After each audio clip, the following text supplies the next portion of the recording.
Hi guys, കുറച്ച് ദിവസമായി ഒരു മൂവി റിവ്യൂ വീഡിയോ ചെയ്തിട്ട്. സോ എൻ്റെ ഒരു സ്റ്റൈൽ ഓഫ് മൂവി റിവ്യൂസ് ഇഷ്ടപ്പെടുന്ന കുറച്ച് പേരെങ്കിലും ഉണ്ടെന്ന് ഞാൻ അറിഞ്ഞു. So I thought of doing a movie review vlog today. ഇന്നത്തെ video based on Madharaasi, Tamil movie starring Sivakarthikeyan, Vidyut Jammwal, Biju Menon, Rukmini Vasanth. Onam റിലീസായിട്ട് കേരളത്തിലെത്തിയ സിനിമകളായിട്ടുള്ള ലോക, അതുപോലെ ഹൃദയപൂർവ്വം ഞാൻ കണ്ടു. അതിനെക്കുറിച്ച് പ്രത്യേകിച്ച് റിവ്യൂ ഒന്നും ഇട്ടിട്ടില്ല. ഓടും കുതിര ചാടും കുതിര കാണാൻ പറ്റിയില്ല. അതുപോലെ വേറെ ഏതോ 1-2 സിനിമയും വന്നിട്ടുണ്ടായി, ഞാൻ കണ്ടിട്ടില്ല. ഈ 2 മൂവിയെ കണ്ടുള്ളൂ. അതിനോടൊപ്പം ഇപ്പോൾ ഇന്ന് ജസ്റ്റ് നൗ ഞാൻ മദ്രാസി കണ്ടുവന്നു. സോ ഈ സിനിമയ്ക്ക് ഞാൻ ടിക്കറ്റ് എടുക്കാനുള്ള ഒരു ഫാക്ടർ എന്ന് പറയുന്നത് ഇതിൻ്റെ ഡയറക്ടറാണ്. AR Murugadoss, one of my favourite ഡയറക്ടറാണ്. ഒരുപക്ഷെ ഒരുപാട് പേരുടെ ഫേവറേറ്റ് ആയിരിക്കും because of his works like Thuppakki, കത്തി, ഏഴാം അറിവ്, ഗജനി, ദീന, രമണ. പുള്ളിയുടെ സിനിമകളിലേക്ക് സ്ക്രിപ്റ്റിന് വളരെയധികം പ്രാധാന്യം കൊടുത്ത് അതോടൊപ്പം തന്നെ ഹീറോ എലിവേഷനും നല്ല മെസ്സേജ് ടു ദ സൊസൈറ്റി, അങ്ങനെ നല്ല ഒരു രീതിയിൽ പോയിക്കൊണ്ടിരിക്കുകയായിരുന്നു. ബട്ട് അൺഫോർച്ചുനേറ്റ്ലി ലാസ്റ്റ് ഇറങ്ങിയ സിക്കന്ദർ ആണെങ്കിലും ദർബാർ ആണെങ്കിലും it was completely disastrous in the box office.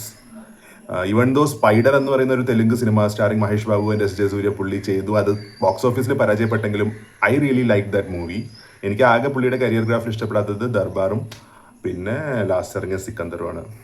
But still പുള്ളിയും അതുപോലെ തന്നെ ശിവകാർത്തികേയൻ്റെ എമർജിങ് സൂപ്പർ സ്റ്റാർ എന്നൊക്കെ വേണമെങ്കിൽ പറയാം. ആളുകൾ പറയും ക്രിഞ്ചാണെന്ന്. ബട്ട് ഓഫ് കോഴ്സ് പുള്ളിയുടെ വളർച്ച തമിഴ് സിനിമയിൽ നമുക്ക് ഒരിക്കലും അവഗണിക്കാൻ പറ്റില്ല. ഭാവി സൂപ്പർ സ്റ്റാർ തന്നെ ആയിരിക്കും ശിവകാർത്തികേയൻ എന്നെനിക്ക് തോന്നുന്നു. അതിനുള്ള എഫേർട്ട് പുള്ളി ചെയ്യുന്നുണ്ട്. സോ ഇവർ രണ്ടുപേരും ഒന്നിക്കുമ്പോൾ ഒരു മികച്ച ഒരു സിനിമ തന്നെയാണ് പ്രതീക്ഷിച്ചത്. ഞാൻ പോയി കണ്ടപ്പോൾ തമിഴ് സിനിമയുടെ റൊട്ടീനായിട്ടുള്ളൊരു സിനിമ. ഓക്കെ, നായികയെ രക്ഷിക്കാൻ വരുന്ന നായകൻ്റെ ഒരു ബാക്ക് സ്റ്റോറി, അവസാനം വില്ലനെ കൊല്ലുന്നു, അങ്ങനെ ടിപ്പിക്കൽ ഫോർമാറ്റ്. ഓഫ് കോഴ്സ് ഞാൻ അത് കാണാൻ തന്നെയാണ് ടിക്കറ്റ് എടുത്തത്. ഞാൻ ഇതിനകത്ത് പ്രത്യേകിച്ച് വലിയ ഒരു സയൻസ് ഫിക്ഷനോ അല്ലെങ്കിൽ ഔട്ട് ഓഫ് ദ വേൾഡ് സംഭവം ഒന്നും പ്രതീക്ഷിക്കുന്നില്ല. വാട്ട് ഐ എക്സ്പെക്റ്റഡ് ആ സംഭവം തന്നെയാണ്. അത് വൃത്തിക്ക് ചെയ്തു വെച്ചിട്ടുണ്ടോ എന്നതിൽ മാത്രമാണ് കാര്യം. അതായത് നമ്മളെ 2 മണിക്കൂർ 50 മിനിറ്റോളമാണ് ഈ പടത്തിൻ്റെ ഡ്യൂറേഷൻ. അത്രയും സമയം നമ്മളെ പിടിച്ച് നിർത്തുന്ന ലെവലിലാണോ റൈറ്റിങ് എന്ന് മാത്രമേ നമുക്ക് നോക്കേണ്ടതുള്ളൂ. ഒരുപാട് ലോജിക്കൊന്നും നോക്കിയിട്ട് കാര്യമില്ല. അപ്പം അങ്ങനെ നോക്കിക്കഴിഞ്ഞാൽ ഒരു പരിധി വരെ നമ്മളെ പിടിച്ചിരുത്തിയിട്ടുണ്ട്. തമിഴ് സിനിമ കുറച്ച് ഡൗൺഫോളിലാണ് അല്ലേ, അക്സെപ്റ്റ് ചെയ്തില്ലെങ്കിലും അതാണ് ഫാക്റ്റ്. പക്ഷേ അങ്ങനത്തെ ഒരു സാഹചര്യത്തിൽ അറ്റ്ലീസ്റ്റ് കുറച്ചൊന്ന് അപ്ലിഫ്റ്റ് ചെയ്യാൻ ഈ സിനിമയ്ക്ക് സാധിച്ചിട്ടുണ്ട്. ഡെഫിനറ്റ്ലി AR മുരുകദോസിൻ്റെ റീസെൻറ്റ് വർക്ക്സിനേക്കാൾ കംപ്ലീറ്റ്ലി ബെറ്ററാണ് ഈ ഒരു സിനിമ. ഇതിനകത്ത് ക്യാരക്ടർ ആർക്ക് വളരെ ഇമ്പോർട്ടൻ്റ് ആണ്. ശിവകാർത്തികേയൻ്റെ character from starting till ending പ്രോപ്പറായിട്ട് റൈറ്റ് ചെയ്തിട്ടുണ്ട്. അതുപോലെ തന്നെ കട്ടയ്ക്ക് നിൽക്കുന്ന ഒരു വില്ലൻ, തുപ്പാക്കിയിലെ വില്ലൻ. ഇതിനകത്ത് ഒരു ഡയലോഗും പറയുന്നുണ്ട്, തുപ്പാക്കിയവൻ കയ്യിലിരുന്നാലോ വില്ലൻ നാന്താണ്ട എന്ന് വിദ്യുത് ജംവാൽ പറയുന്നുണ്ട്. അതിൻ്റെ അർത്ഥം മറ്റൊന്നുമല്ല, തുപ്പാക്കിയിലെ വില്ലൻ തന്നെയാണിതും. ആൻഡ് ഓൾസോ തുപ്പാക്കി വിജയ് ശിവകാർത്തികേയന് കൈമാറി കഴിഞ്ഞ വർഷം. ഈ സിനിമ ഇറങ്ങിയ അതേ ദിവസം തന്നെ. അതൊരു കോയിൻസിഡൻസ്, ഗോട്ട് എന്ന സിനിമയിലൂടെ. അതുകൊണ്ട് തന്നെ ശിവകാർത്തികേയൻ്റെ തുപ്പാക്കിയിരുന്നാലും വില്ലൻ വിദ്യുത് ജംവാൽ തന്നെ. വിദ്യുത് ജംവാലിൻ്റെ ക്യാരക്ടർ എൻ്റെ പൊന്നു ഒരു രക്ഷയില്ല. സ്വാഗ് എന്ന് പറഞ്ഞു കഴിഞ്ഞാൽ ഇജാതി സ്വാഗ് ഒരു വില്ലന് കിട്ടുന്നത് ഈ അടുത്ത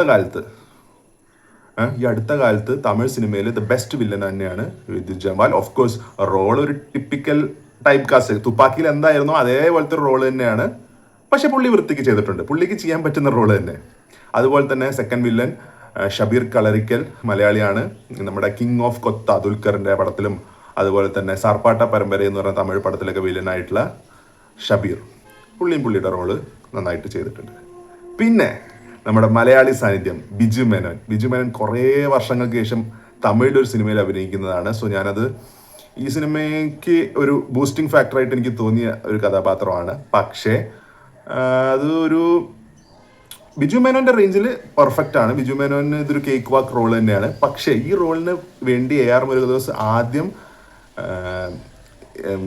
സമീപിച്ചത് നമ്മുടെ ലാലേട്ടനെയാണെന്നാണ് കേട്ടത്. എനിക്കറിയാൻ മേല എന്തുകൊണ്ടാണ് മലയാളത്തിൻ്റെ ഏറ്റവും വലിയ സൂപ്പർ സ്റ്റാർ ആയിട്ടുള്ള മോഹൻലാലിനെ ഇത്തരത്തിലുള്ള എല്ലാ സഹതാര റോളുകളിലും ഈ ഡയറക്ടേഴ്സ് വിളിക്കുന്നതെന്ന്. തീർച്ചയായിട്ടും മോഹൻലാലിന് ചെയ്യാൻ മാത്രമുള്ള ഒന്നുമില്ല. പിന്നെ മോഹൻലാൽ പണ്ട് തൊട്ടേ ഇങ്ങനത്തെ റോളുകളൊക്കെ he was open to do that, so അതുകൊണ്ടായിരിക്കാം. പക്ഷെ അറ്റ്ലീസ്റ്റ് ഇപ്പം പുള്ളി കുറച്ച് നോ പറയാൻ തുടങ്ങിയിട്ടുണ്ട്. But coming to the movie, Biju Menon അദ്ദേഹത്തിന് കിട്ടിയ റോള് നന്നായി ചെയ്തിട്ടുണ്ട്.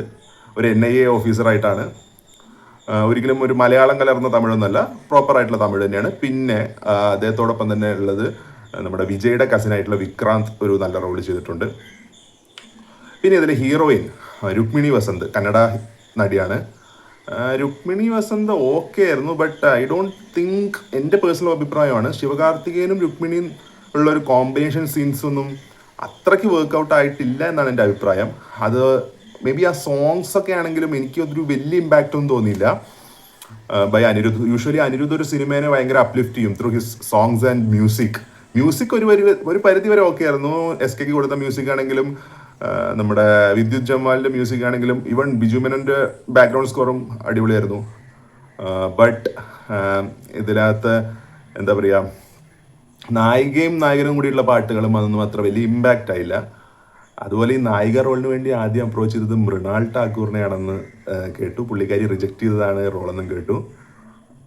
അത് സ്വാഭാവികം, മൃണാൾ ഠാക്കൂറിനൊന്നും ചെയ്യാൻ മാത്രമുള്ള ഒന്നും ഇല്ല. But okay. പിന്നെ ഞാൻ ഇപ്പോൾ പറഞ്ഞ പോലെ അനിരുദ്ധിൻ്റെ കേസ് പറഞ്ഞല്ലോ, BGM വാസ് ഓക്കെ. പിന്നെ അതിൻ്റെ ടെക്നിക്കൽ സൈഡിലേക്ക് പറയുകയാണെങ്കിൽ produced by Tirupati Brothers. So and fights ആരാണെന്ന് എനിക്ക് ഓർമ്മയില്ല, ഞാൻ ഇവിടെ എഴുതി കൊടുക്കാം.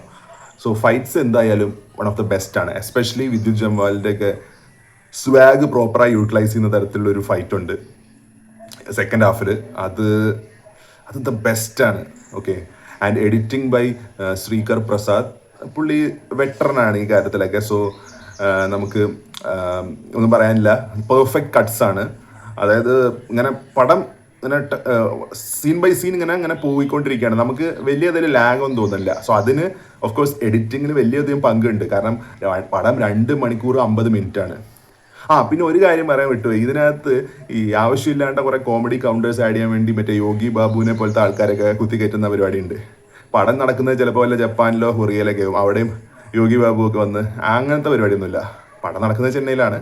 ബട്ട് ഇതിനകത്ത് കോമഡി ട്രാക്ക് ഒന്നുമില്ല. ശിവകാർത്തികേയൻ്റെ സൈഡിൽ നിന്നുള്ള കുറച്ച് കോമഡി ട്രാക്ക് ഉണ്ട് എന്നല്ലാണ്ട് കാര്യമായ കോമഡി ഒന്നും ചെയ്ത് വെറുപ്പിച്ചിട്ടില്ല.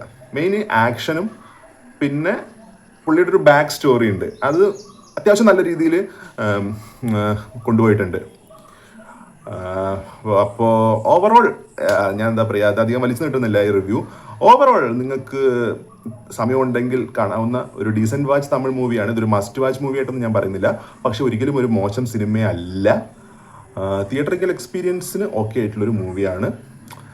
ശിവകാർത്തികേയൻ ഓൾറെഡി അമരൻ എന്ന സിനിമയിലൂടെ വമ്പൻ ഹിറ്റ് നേടിയിരിക്കുകയാണ്. അപ്പോൾ ഇതും അറ്റ്ലീസ്റ്റ് അമരൻ്റെ ലെവലൊന്നും എത്തിയില്ലെങ്കിൽ പോലും ഇതും ഒരു ഡീസൻറ്റ് ഹിറ്റ് തന്നെ ആയിരിക്കും എന്ന് എനിക്ക് ഉറപ്പാണ്. സോ നമുക്ക് മറ്റൊരു വീഡിയോയുമായി കാണാം. അത് മിക്കവാറും ഒരു ഫുഡ് ബ്ലോഗ് ആയിരിക്കും. സോ ഈ മൂവി റിവ്യൂ നിങ്ങൾക്ക് ഇഷ്ടപ്പെട്ടെങ്കിൽ നിങ്ങളുടെ അഭിപ്രായം എന്ത് തന്നെയാണെങ്കിലും കമൻറ്റ് സെക്ഷനിൽ രേഖപ്പെടുത്തുക. ചാനൽ ആദ്യമായി കാണുന്നവരാണെങ്കിൽ സബ്സ്ക്രൈബ് ചെയ്യാൻ മറക്കല്ലേ. കൂടെ ലൈക്ക് ബട്ടണും ഒന്ന് പ്രസ് ചെയ്തോളൂ. അപ്പോൾ നമുക്ക് കാണാം. ബൈ.